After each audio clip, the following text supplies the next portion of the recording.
Let's get started. So, welcome to MLFL Talk Series. I'm happy to introduce Dr. Ryan Louie as our guest speaker today. Ryan Louie is a postdoctoral researcher in the computer science department at Stanford, affiliated with the Stanford NLP Group, Stanford ACI Group, and Stanford AI Lab SAIL. He develops NLP and ACI systems that model domain expertise and structure effective interactions between novices and AI to realize the potential of novices to acquire skills and use them to support community well-being. Ryan completed his PhD from Northwestern University's Technology and Social Behavior program in 2023 and was awarded a Google PhD Fellowship in 2022. Please welcome him with a round of applause. Thanks everyone for inviting me here, and really glad to just connect with the ML with Friends community. I know I've seen the YouTube channel, and it's an impressive body of speakers that you guys get to bring here and engage with. So yeah, really excited to be sharing some of the recent work we've been doing around thinking about using LLMs in the mental health domain, but as a case study of where the field's headed towards really making domain-aligned LLMs and helping novice counselors with them. So yeah, as Jae-wook said, I've been a postdoc at Stanford for the past 2 years, so this work is going to focus mainly on that, but my PhD work did focus a lot more on generative AI, controllability, and music co-creation too. So feel free to reach out if you're also interested in those topics. Great, so I think I just want to start with the social problems that really motivate why we might want to use AI for some of these challenges. So there's a growing need for better care for mental health problems across the world, like depression and anxiety. 1 in 8 people have mental health conditions, and there's just a severe gap in the demand for skilled providers and the supply who can really provide these. This map shows the ratio of trained psychiatrists to the level of number of people who actually need that help, and the ratios are really outstanding. There's just a really big gap between that, and I think that's why we're actually pursuing this direction, is that like we need AI in more scalable ways to actually tackle such the grand challenges. Now, when we think about AI and LLMs in supporting the mental health domain, chatbots like Woebot and Therabot are some of the first things we think about, right? Like it's so easy to access chatbots like ChatGPT to give access to 24/7 support. And there is some promising potential, right? This even started back in 2017, pre-LLMs, where they were showing that you can actually get reductions in depression with a chatbot usage that's implementing a cognitive behavioral therapy.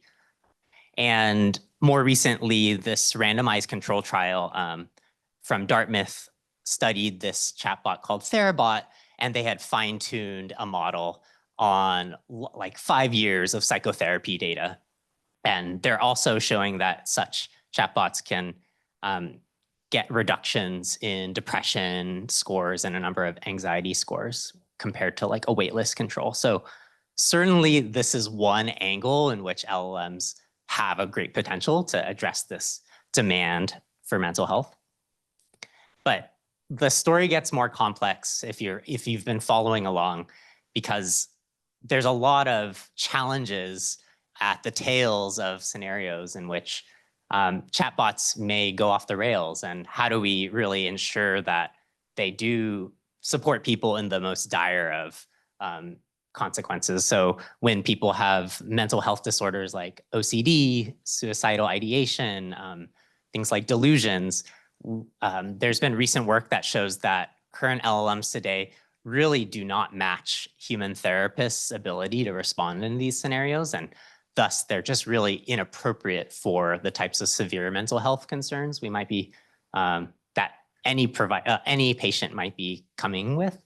And at the same time, there's been lots of legal ramifications with this, with new states passing laws around banning AI use as a therapist, and recent lawsuits, even last week, where sadly, like seven different lawsuits across the US showing that people have fallen and have been deluded or have harmed themselves due to, or in part related to chatbot usage. So it sort of highlights a key challenge with just using LLMs to automate this process. And so my take on this is that human providers are really key. And so how can we attack that scale problem while still empowering human providers? There's last slide on mental health, but it's important to understand the background. So one of the hypotheses here is that we can achieve scalable, effective care through a mode of task sharing. And the idea is that human counselors, we can train many more human counselors who aren't like 6-year PhD psychiatrists, but trained for specific mental health concerns. And they can actually achieve non-inferior outcomes in psychotherapy. This is some evidence from the medicine domain. But the key challenge is like effective training for counselors, which usually involves realistic practice and feedback, is really not scalable because it takes a one-on-one kind of interaction with a trained supervisor. And those supervisors are in short demand, or a short supply, sorry. So could we use LLMs to actually empower and train novice counselors and turn them into skillful non-specialists at scale? So how would this look like? Okay, so we have two personas. We have Jane, a help seeker with mental health concerns, as well as Alex, a novice counselor. And Alex is just getting started out. He knows he should be supportive and he's trying his best, but what does Alex say? You know, Jane says, I'm so stressed, it's overwhelming. And if you've ever had a friend like Alex who just says, sounds really bad, that's not an ideal response. And there could be a room to improve for sure for Alex. So what could LLMs help with? Well, we might have an AI mentor that diagnoses what skills that Alex could be using, like showing a bit more empathy in how he expresses that, providing suggestions on how to be more supportive, as well as highlighting an example response of Alex, how Alex could follow. And so maybe with some feedback, Alex can highlight, like, sounds like you're going through a challenging time, Jane. Can you tell me more? It's a really simple change, but it's really fundamental to have a reflection showing you're understanding the other person's feelings and asking a follow-up to explore their thoughts and feelings. And that's what therapy teaches at a basic level, but it's not a natural thing that we learn on an everyday basis. So it needs this type of mentorship. At the same time, Jane doesn't have to just be one real help seeker. You know, Alex is just getting started out. So we wouldn't want him to be going out in the world talking with people with whom have real mental health concerns. So we could actually use a simulated patient in this case to be a practice partner for Alex. And Jane could be not just one patient, but many that he might encounter so he can prepare for. And so this is sort of the vision of where LLMs could support this, but there's a number of challenges that intersect NLP and HCI to tackle this. So on the NLP side, you know, we could of course prompt models to do such things, but the question is, how realistic are these simulations? How faithful is the feedback? And how do we ensure and validate they're robust for this type of training context before we deploy it out to really training counselors? On the HCI side, there's of course questions about how do we design systems that effectively empower these novices to upskill and give them agency. They're certainly wanting to become therapists themselves eventually, so we want to reduce that over-reliance as well. And there's questions too in developing such a novel use of technology, how to do deployment studies and evaluate these in the real world in a safe manner, but at a stage-appropriate way. And so today I'm going to share a few papers across the NLP domain, as well as one study in HCI that really tries to tackle this question about can we train counselors via LLMs? But maybe when you think through it, think about the challenges too, more generally about high stakes domains like mental health and how these kind of techniques could be generalized for maybe problems that you care about. Okay, so I'll take a water break, just a minute.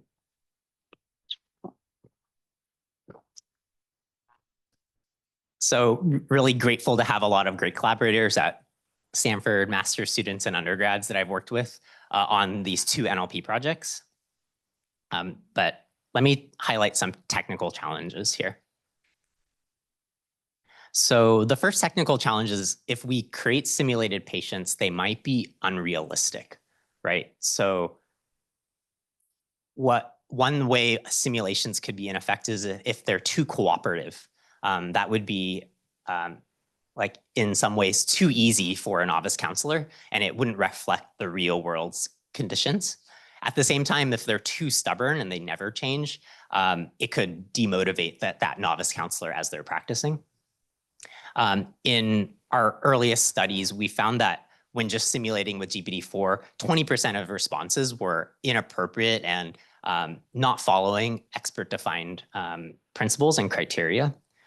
And more generally, in this space of LLM role plays, there's this just critical question where we're simulating people at the end of the day, which have many diverse backgrounds and scenarios. So we have to really be cautious about bias and caricature in these simulations. So that's another challenge when creating these. Then when we turn to the mentor, there's a question about how to make sure the feedback is faithful. And if we just ask like, hey, I'm a novice counselor, give me feedback, ChatGPT, it will likely be generic. And at worst, it could violate therapy guidelines and lead novice counselors astray. So it really requires a robust validation pipeline in order to create models that are more fine-tuned to this domain-specific task. And I think one thing, just a higher level point in this domain is that therapy is a very highly sensitive domain. So there's not a lot of existing data sets for this type of work. So one of the challenges that we tried to tackle is how do we involve domain experts instead who might have lived experience to comment on the realism or comment on faithfulness, and how do we efficiently get human feedback from them when domain data is scarce. And so for simulated patients, we created this method, a human AI collaboration method I call Roleplay-doh, and it allows domain experts to critique a simulated patient simulation and refine it over time with qualitative feedback. And so how it works is, a therapist might be chatting with one version of a simulated patient, and with this tool, they can induce principles by giving a qualitative critique, like, so a critique like, the real patient didn't easily accept positive encouragement. And this qualitative human feedback is a really effective way to induce a principle, which then drives the AI patient's constitution. And it uses this constitutional AI framework from, back from Anthropic in order to drive these more simulated patient behaviors. And the key step here is that rather than doing preference feedback, which we might see in other frameworks like RLHF, this is using qualitative critiques. And this is a lot more efficient in some ways because domain experts have a lot of rich ways to describe what is wrong rather than just using binary or preference feedback. In addition to this principle elicitation process, we have a principle adherence prompting pipeline. One of the challenges was that GPT-4 would produce responses 20% of the time that didn't follow those principles. So even a frontier model like that had trouble with instruction following. And so with this pipeline, it assigns more test time compute in order to check an initial draft response by first generating questions that make it more easy to verify whether the principles were followed, and then rewrites answers those criteria questions, and it finally rewrites the response in order to follow those expert-defined principles. And we find that this principle adherence pipeline really does improve principle following compared to ablations and baseline methods. Okay, so this is the tool that domain experts used to actually craft a simulated patient within like a 20-minute session. And so after chatting a little bit, they can give this qualitative critique.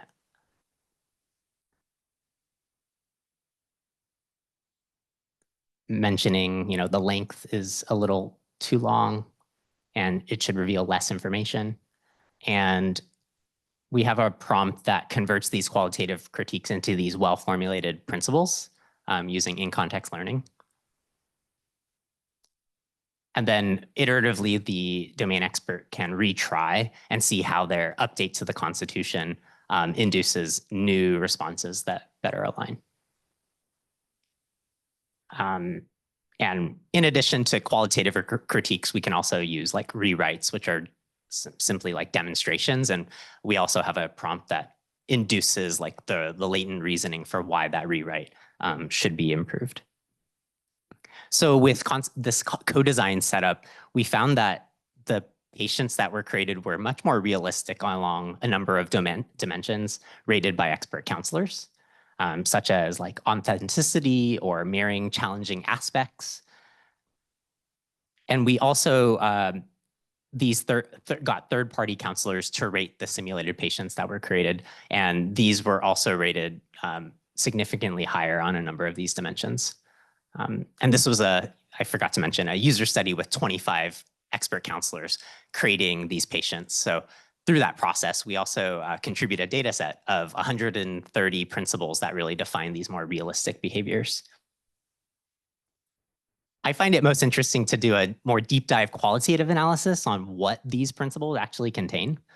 And it's interesting because they follow stages of the counseling stages of conversation.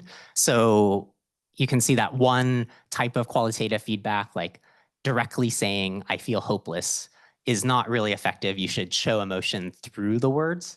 And so that principle can be induced and drive more realistic behavior at the beginning of conversation. But at the same time, this framework allows for counselors to have different opinions at different stages. So we found that there were some opposite behaviors at the action stage of counseling, whereby some principles might involve seeking out for help, whereas others might really involve like, I just want to talk about my feelings. I'm not interested in a solution right now. I just want to process those. And that makes sense when we think about the diversity of people, but previous work really thought about realism in like a very one-dimensional fashion. And this kind of highlights a more flexible approach where realism is very particular to the specific case we're trying to simulate. So great, that was how we tackled unrealistic simulation with co-design under the constraints that there's not enough data to actually, let's say, fine-tune a model.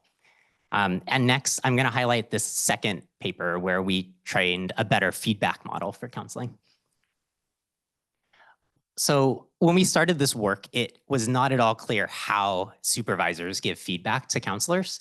And so we set out to co-design with senior supervisors. And these senior supervisors are like 15 years of experience teaching psychotherapy students. And what we did was we drew from some HCI methods, things like contextual inquiry, where we just imagined a senior supervisor giving feedback to an emotional support conversation. And we asked them, how would you give a counselor that feedback? And speak aloud when you do it. And through that process, we sort of was able to elicit this framework for multi-level feedback. And how counselors would give feedback is it involved giving a goal at the start of conversation, really understanding what should be the goal in this counseling conversation, and then drilling down to different areas of improvement. And finally, generating a more alternative response that's more aligned with that goal.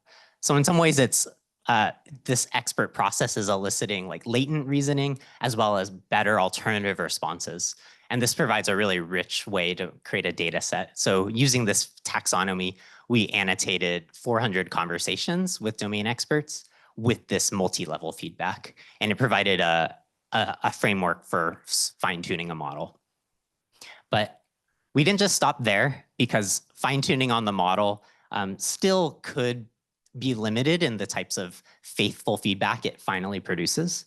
So we also introduced this other technique called self-improvement, which uses synthetic data to create preference pairs for further DPO, or direct preference optimization. And so how it works is, given a conversational context, you can then use the model that you've SFT'd to then generate alternative responses, maybe 10 candidate alternative responses. And after, you can actually use the same model to self-score those alternative responses, creating these synthetic pairs of the highest quality generated responses versus the lowest. And after that, we can use DPO to further improve the faithfulness of those alternative responses. And we evaluated this in two ways, with just model self-scored, as well as done by expert annotators. And in orange is the histogram of our self-improved method. And it significantly improves, moves things towards the right, meaning that it scores a lot better generation-wise compared to a normal SFT model. In addition, when we looked at the expert ratings, it reduced the number of very poor alternative responses that are generated. So I find this kind of method really exciting, because it gives us a technique for squeezing more from the domain expert feedback, so we can more efficiently use their time while also improving models to be just more robust. And we saw that, in these domains where data might be really scarce, there's room to innovate on how do we collect new data sets for high stakes domains like this. So this was a paper that we presented at EMNLP last year. And since then, I've seen a lot more new work thinking about how to simulate patients and do just generally LLM simulations.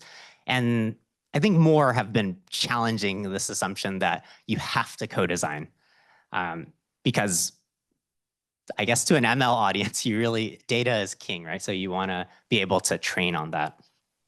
And certainly there has been data sets since doing this work, which have been released, that really highlight that there are therapy data sets out there which we could maybe train on. They're still limited, but there are existing ones. So could we use them, right? That's one question. I think if we're attempting to do simulations on and trying to train on real data sets, it's worth just pausing to think, is it worth, or is it important to recreate the real world distribution of therapy? And in this context, you might actually want to upsample the most rare cases that are challenging for novices, because those are the ones we really want to train them on. Maybe the mean case is something that's actually quite easy to handle. So when we're doing these types of methods, I think it's still worth involving a domain expert, or finding ways in which we can use domain expert priors to upweight the kinds of data we really need for the modeling that we're doing. Great, so I will pause here briefly for questions on this first part. But yeah, this is kind of a summary that in order to create more realistic simulations, co-design can be a way. Yes, in the back. Quality of generated agent responses. I assume this is looking at like a single cause. But a lot of research has shown that LLMs prefer degrading performance as chats get longer and longer. Did you look at if these simulations pulled up some longer chats, and if not, there are people design to make that better, or do you need all?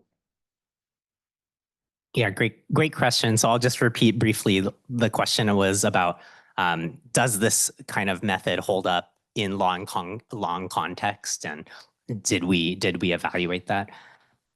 So we did, for the LLM as judge, sorry, as for the third-party judges, we did evaluate the full conversation in terms of realism. So it wasn't just a response basis. It was like a 20-minute conversation. But still, 20 minutes is different than a 1-hour conversation that normal therapy might look like. So there is limits to just the data that we did evaluate. I think there are some principles that just talk more generally about like when you're given suggestions, be resistant and be less accepting of them. So in some ways, because it's instruction following and we have this principle adherence pipeline, those principles likely will still be upheld even at long context. Maybe instruction following will degrade with longer context of dialogue, but we can still do principle adherence at that response level. However, I think there is still limitations, and with generally, we didn't induce principles at like a 1-hour context. So we don't know exactly, none of our 1-hour or multi-session therapy, we never tested that with domain experts. So maybe new domain expert principles would be induced seeing that feedback. So it's something probably one would need to test. But yeah, thanks for the question. And there was one from the Zoom. So how the sample response is ranked, is it calculating likelihood or perplexity? Right, so maybe let me.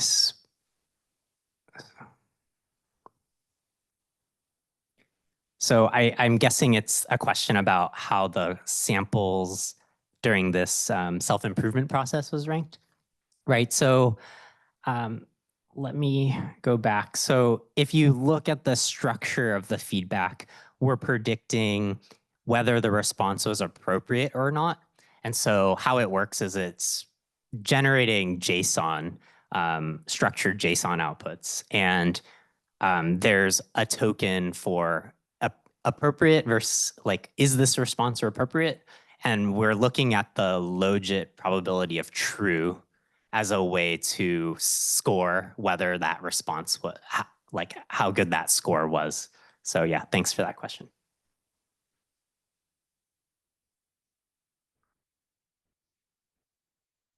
Okay, happy to answer more too on this NLP front, but excited to share more about what these two components came together with. So the next part is really after creating more simulated patients and feedback, we wanted to build a system to really understand, could this actually upskill novice counselors? And so we built this system called CARE that combines these two components of challenging patient scenarios as well as feedback. So I just have a 2-minute video of you can watch what CARE looks like. We introduce CARE, an AI-powered platform for psychotherapy. You can practice counseling skills by role-playing with your peers or simulated AI patients and get tailored feedback from AI mentors. Let's get started. Imagine you're a novice counselor and want to practice with an AI partner who is a simulation of a person feeling lonely after a holiday. You can interact with the AI patient by typing a response and chatting with it in a text-based fashion. Alternatively, you can also talk with the AI patient, just like speaking to a real person in a voice-based fashion. Hi, how are you doing today? Should we start? I'm not doing so great. The holidays were rough. I felt really alone, and it just reminded me of how disconnected I am from my family. Maybe we could start there. Okay, let's start with your family. How long have you felt disconnected? It's been a few years now. Things started going downhill when I decided to make some life choices they didn't approve of. I guess it just got worse over time, and now there's this big gap between us. Feels unfair that I'm the one left dealing with the aftermath. Once we are done with practice, we can click on Review Feedback to go to the AI mentor. The feedback from CARE tells us where you did well, areas for improvement, and an example response of how you could respond, allowing the learner to learn these skills based on their own background. Okay, hope you got that. Sorry, there was a bit of audio feedback. So Yes, so Care is this platform which we've then deployed to, well, we wanted to test how this upskills novice counselors. So we created a, hold up. So once we have the system, the kind of key questions we need to evaluate is in terms of first, how these different design decisions, both creating simulated patients and feedback, contribute to better training. Second, does it actually upskill novice counselors? Like, do novice counselors actually use more effective counseling behaviors using this system? And there's this third question about, can we actually use LLM training with novice counselors to improve patient outcomes? Of course, that's not yet the focus in this talk, because that's quite challenging to really show that difference between making an impact on patients. One of the things we're resting on, though, is that there's a lot of evidence that better performing skills in counseling, based on the frameworks that we used in this work, is associated with better patient outcomes. So we can try to draw that link that if we do deploy this soon enough with patients, it could potentially. So in this study, we conducted a randomized online study with novice counselors, and we powered the study to detect an effect size of 0.4 standard deviations. So part of that we calculated was it would involve 94 counselors to really detect a difference. These novice counselors had some education in related fields, like a bachelor degree or less, and limited experience as a volunteer. And so in order to measure this behavioral change, we wanted to do a pre-post study. And that involves, after some tutorial refreshing on counseling skills, they interact with a first AI patient at the pre-intervention stage. It's a 10-minute chat, and we'll use that transcript to classify different behavioral indicators. Then in a 20-minute intervention chat, they practice in 2 conditions. So if you're assigned to the practice only condition, you're practicing with a second AI patient only for the 20 minutes, but you don't receive feedback. In the other condition where you practice with feedback, counselors can always have a choice to review feedback while they're doing this chat. They're always getting feedback afterwards in some ways, right? You're not getting suggestions. It's not like a real-time co-pilot, but you can get feedback, maybe chat for 5 turns, get a little feedback, come again. So that allows for some iterative learning during the 20 minutes. And then finally, we did a third post-intervention chat, which involves another 10-minute chat. And we score the transcripts pre and post to kind of measure these types of behavioral indicators. We also found it really important. Most studies that are measuring behavioral changes mostly do this in a quantitative way, but we found it important to understand what is really inducing these changes in their strategies. So we decided in this protocol to do interview studies with these. So 3 of us team members did 75-minute interviews with each of the counselors. So that was, 75-minute interviews with 94 people. It was a really huge undertaking. It took like 2.5 months to really get this type of data, but a lot of rich data that I'm glad that we collected. Before I jump to quantitative results, I just want to highlight how novice counselors perceived care.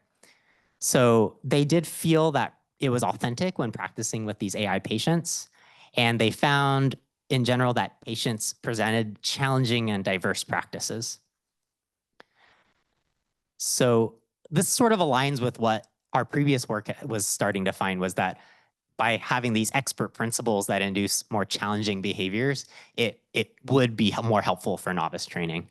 And so, this is one example of a principle where, when presented with suggestions, show a degree of skepticism or reluctance to accept the advice immediately. This can be done by questioning the feasibility of the suggestion or expressing uncertainty about whether it's the right solution for you.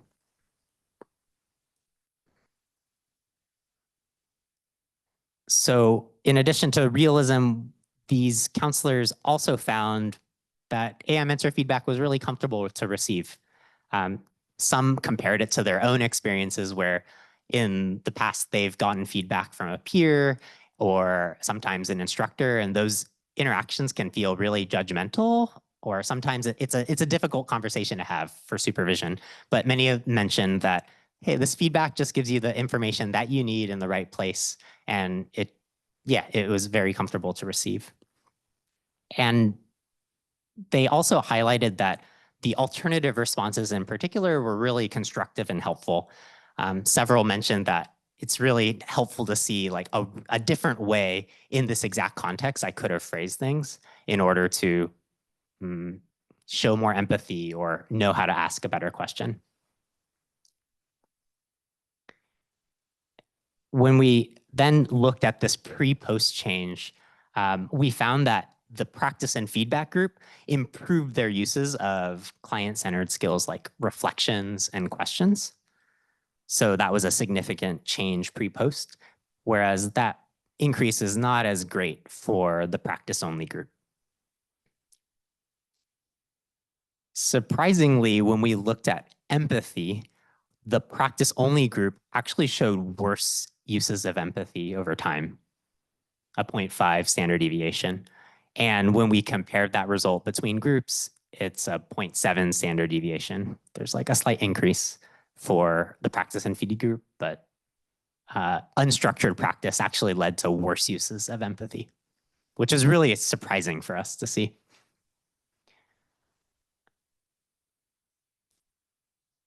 And finally, we have this last measure, which are suggestions, but needing improvement. So lower is actually better. We want to reduce those inappropriate suggestions. And actually, in both conditions, that is in decreasing and to a significant degree for the practice-only group too.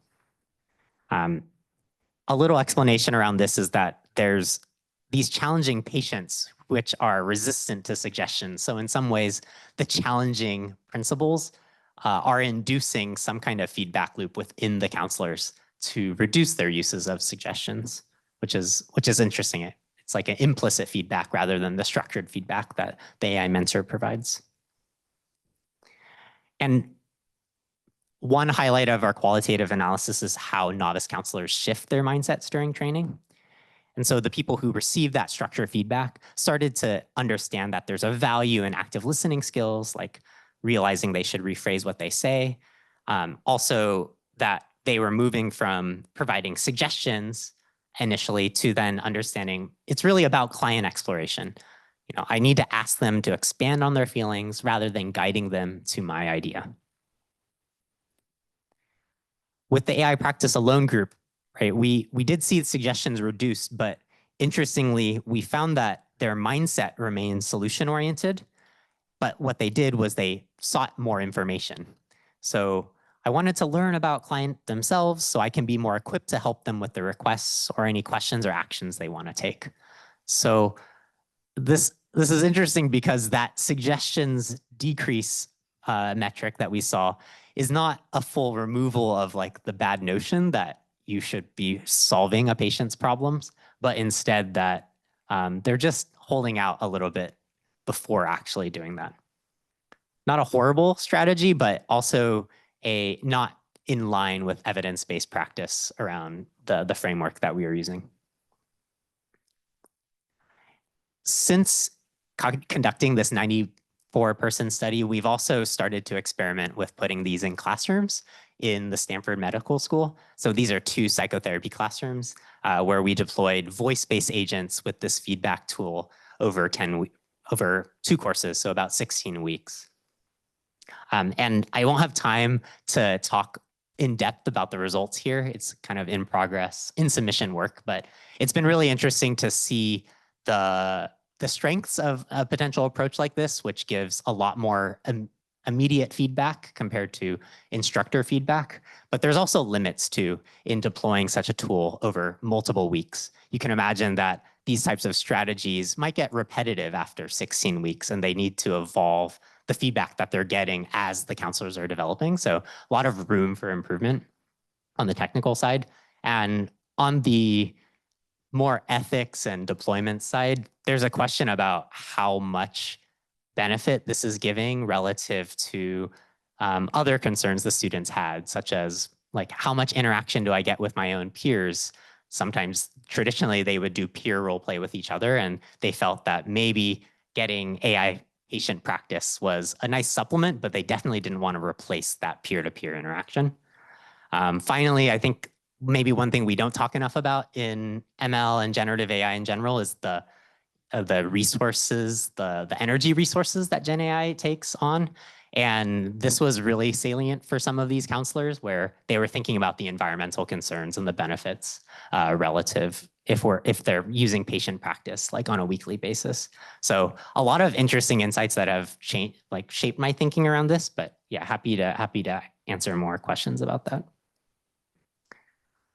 So yeah, just wanted to end with some key takeaways from our experimental study. So first, we saw that there are potential pitfalls in actual unstructured practice with AI patients where empathy actually worsened.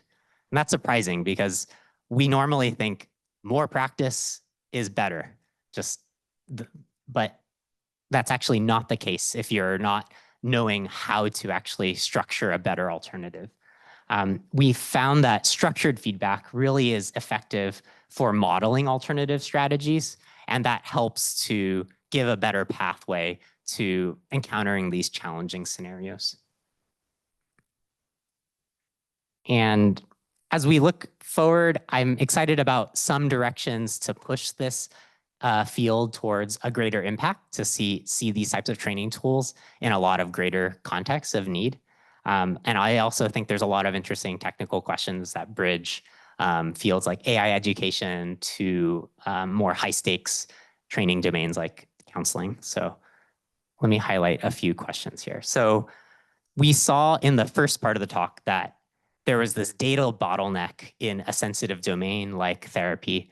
And really, data is helpful to for domain adaptation. And there's this trade-off between, well, how much data do you want to access and how private is that data relative to, okay, well, maybe we could do alternative methods like co-design with experts, but their time is limited too. So in the future, I really want to think about how we create realistic, faithful, and robust LLM training systems for more low resource domains where there is this great need for scalable training. And how do we, for each of those domains, that might be like a community mental health context in a rural area in the US, or a community mental health context that I'm partnering with actually in Bhopal, India. And so these are like practical challenges that could really involve a significant impact, but I think there's an interesting trade-off on how much privacy versus how much labor do experts really put in order to create these systems. And if we can elicit those trade-offs and negotiate those, how do we create better domain adaptation methods that might be using less sensitive data, but doesn't go fully into first involving domain expert time.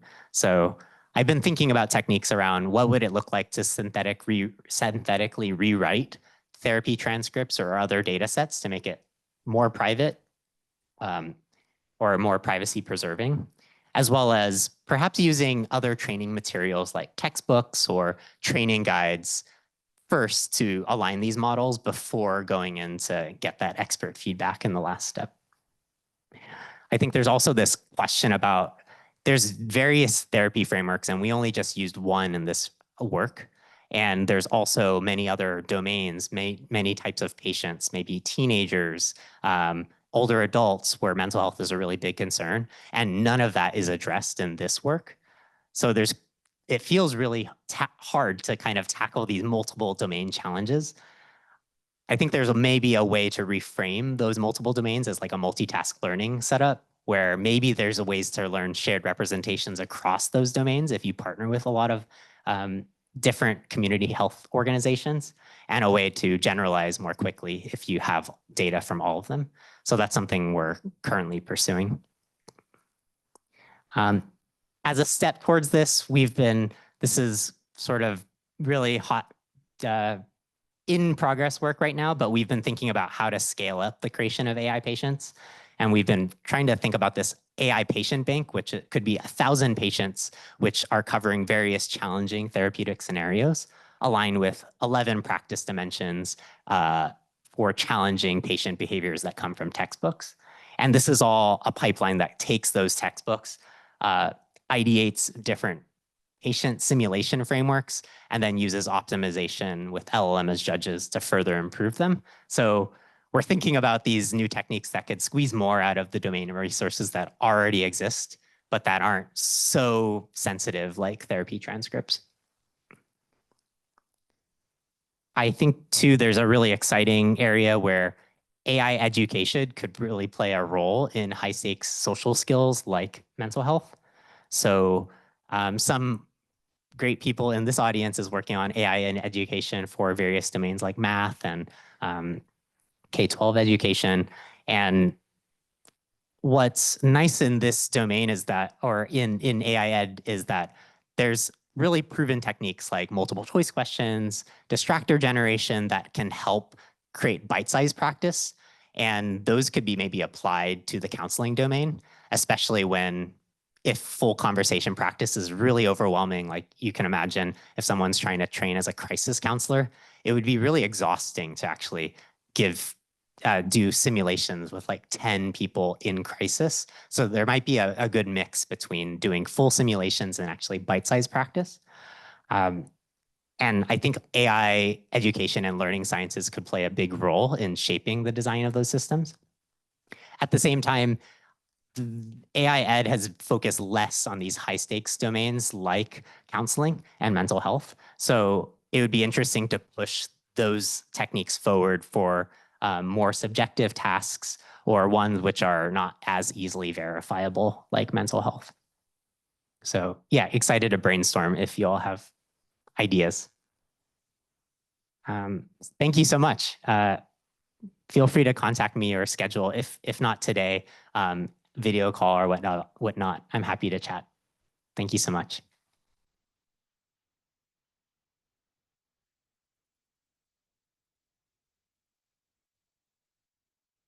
Yes.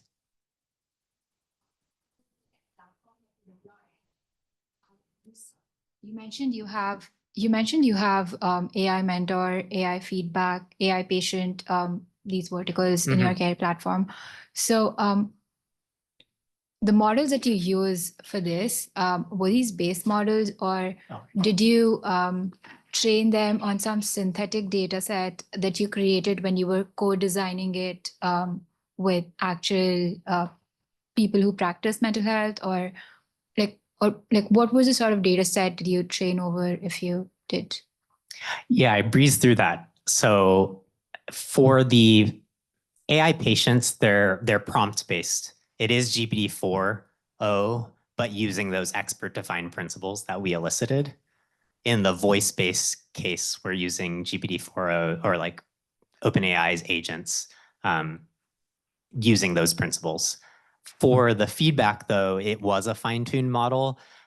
It was Llama 2 13 billion chat, and that was first SFT'd. And then, as you saw, we did that synthetic data generation method in order to improve it with DPO. The data set that we actually trained on was an emotional support conversation data set. From 2021, it's called ESConv. So these are conversations between peer counselors, and that was what we got domain experts to do expert annotations on. So that was the data set, right? And so Care Platform now uses that Llama 2 model, and I can talk about more technical details on how it's hosted, but yeah, hosted on serverless GPUs.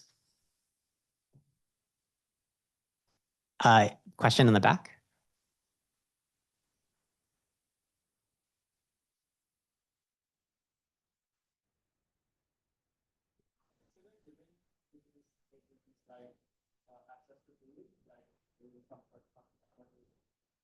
There might be something we come across that is kind of out of that knowledge.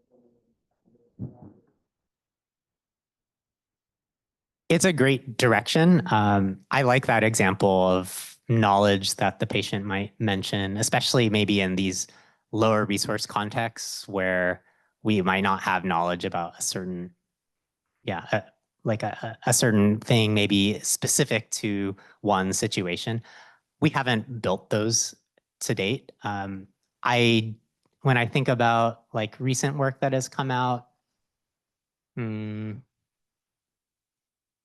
think there is ways to either use tools or RAG on certain knowledge bases in order to tackle that for the AI mentor. I think there's also this question about like if you're thinking about more agentic ways to create AI patients or do this over multiple sessions, it might be worth to store memory of interactions from past sessions if the full like 1 hour session doesn't fit in context. And there's probably room to use psychotherapy frameworks to structure like how the patient's thinking is evolving.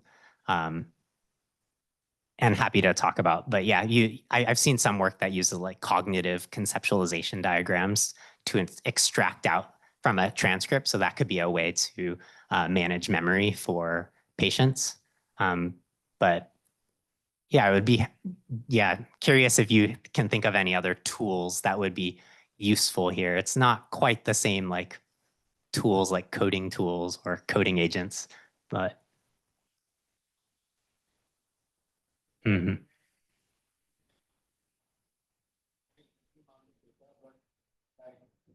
every psychiatrist is going to know what person is talking about. Like some vague aspects of their life, like you're not exactly familiar with that. So something to think is because one really interesting thing about the large language model is when it does the search, it's like instant, as opposed to a human who is like do a search and to take a while for them to like alternatives, you don't answer about it. I think that becomes important, especially if you're thinking about these LLMs as co-pilots. Like you're saying, like it does an instant search and brings the information just where they need it.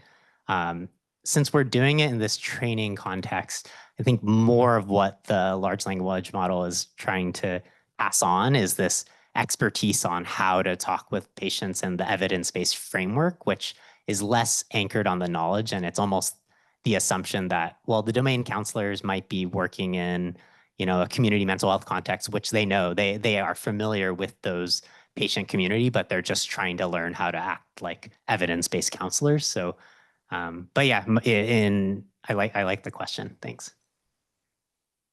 Yeah, question in the back.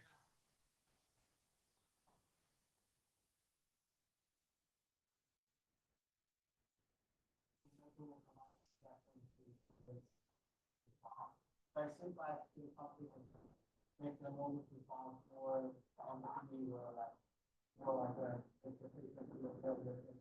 but it's not like you're solving the problem, just you don't want to do that.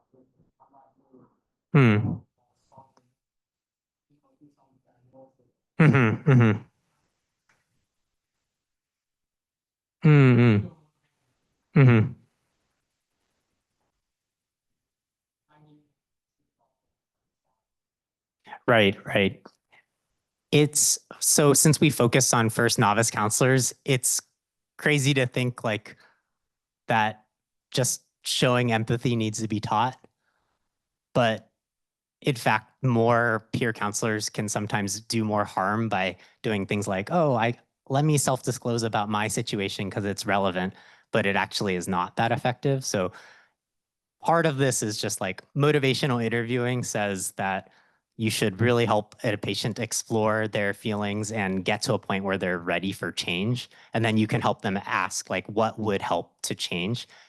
At the same time, I think that's limited to some counseling frameworks. And of course, like maybe if you've ever had real therapy, there is skill-based ways to actually diagnose or what should we work on, like cognitive behavioral therapy tries to figure out what those thoughts are and how to reframe those.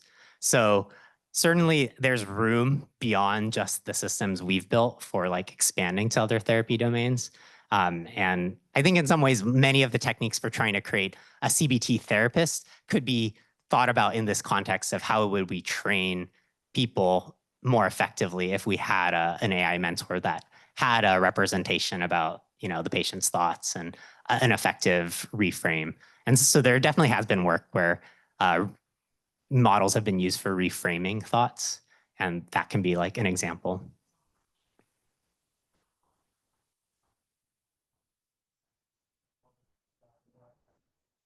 Yeah, that was the initial current focus.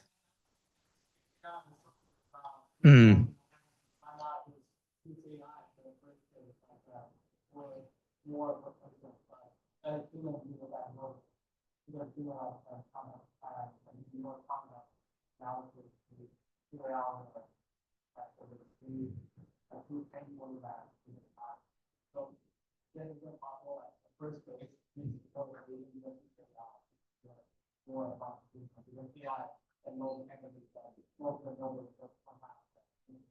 Mm-hmm, mm-hmm.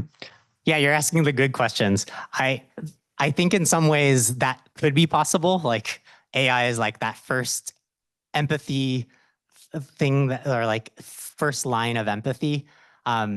It would be interesting to see how it transitions to just the specialist clinician. I think in some ways we're also seeing AI being too sycophantic and empathetic is a bad thing. Like it can go from being really empathetic to then when someone says like, oh, I really feel like I'm frustrated at my teacher and I want to hurt them. And it's like, oh, it's really understandable to be frustrated. Maybe you should hurt. Like that would be really bad. And that's what sycophancy and these LLMs can be really bad at. We're hoping that human frontline workers with this type of training would be a lot more sensitive and know those boundaries. So that's kind of the current empathetic LLMs have gone too far in that direction. Yeah.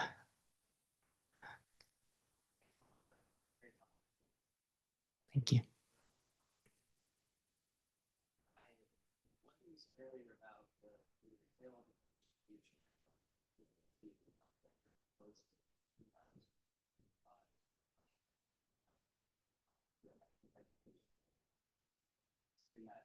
Very difficult to model. Like everything is out of distribution, right? And the things that are in distribution are things that don't, like you said, really depending on. And so some of your work you're talking about the end, where you're talking about frameworks, common patient scenarios. I was curious what your thoughts on uncommon patient scenarios. Maybe that's the discussion part of this class, class. It's clinical practice. We talk about things in this classroom. Maybe it's recording with real so not, and I know that's not the one. I'm talking about the various like thoughts in that direction. I think, like you said, those are the areas of instruction. Right. One of the, like if we're already trying to train people for those out of distribution scenarios, there has been a lot of work by educators to try to at least distill vignettes, like very salient, challenging scenarios they encountered that they want to encapsulate. And some education companies in counseling have developed actor video recordings. So actors are playing out a challenging scenario like, let's see, like cultural humility or boundary violations. Boundary violations is a thing in therapy where the patient actually has like is attracted in a like sexual way to the therapist, and they have to like manage those boundaries. Or so that's pretty uncommon, but it does happen. And so they've written about these in textbooks and have a few vignettes in textbooks. And so the question is like, with very little data about that, can you, and like appropriate and inappropriate behaviors for that setting, can you validate and build up a model that is pretty effective for that type of simulated training? For example, if you had I'd imagine boundary violations is so far from the farm distribution with LLM. Mm. Maybe you know crazy I've never personally tried that before. Figure out how close you can go. You can get this. You start with the data.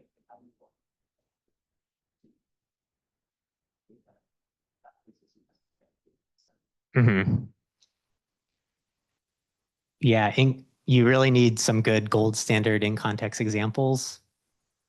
You can use constitutional AI in some ways, but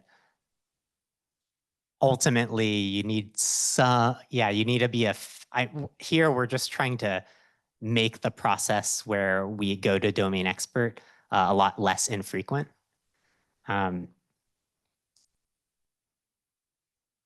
Yeah, happy to chat more over lunch. Yeah, thanks.